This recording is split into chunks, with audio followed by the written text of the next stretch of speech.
So I did the valve cover gasket. It was leaking on the back side. These are known to leak back there. The front, not so much, but I changed it out, and I was still leaking on this side.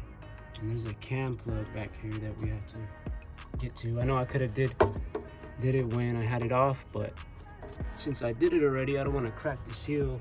So we're gonna go from the driver's side and try to get it out. Just loosen up a bunch of these 10 mil.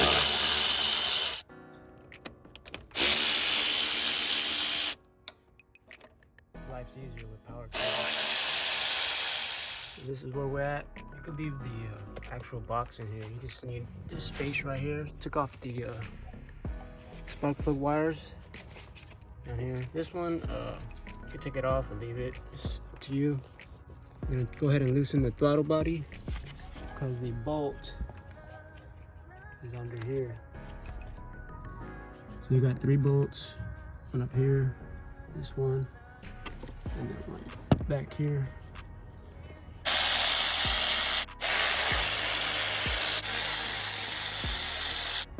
So throttle body off. Just push it back so you can get to this guy. I think it's a 14.1. Take this bracket off.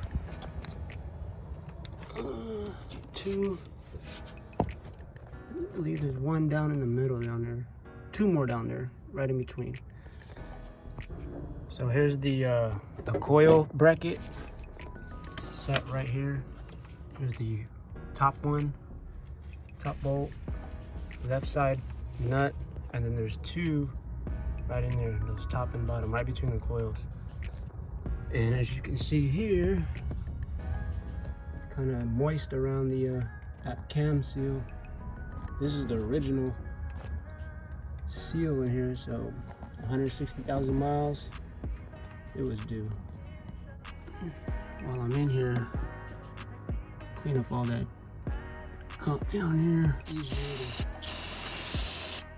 to spot a leak if it does happen again.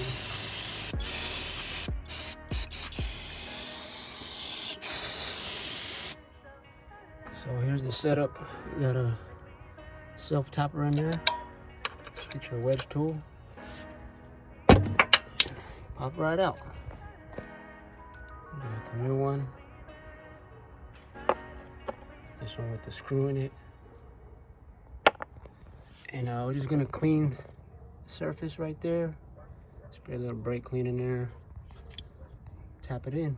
Got everything back together. Put a little silicone down there. Just, you don't really have to, but I don't want to go back in there anytime soon. So easy job. With recording, picking up the phone, probably 45 minutes.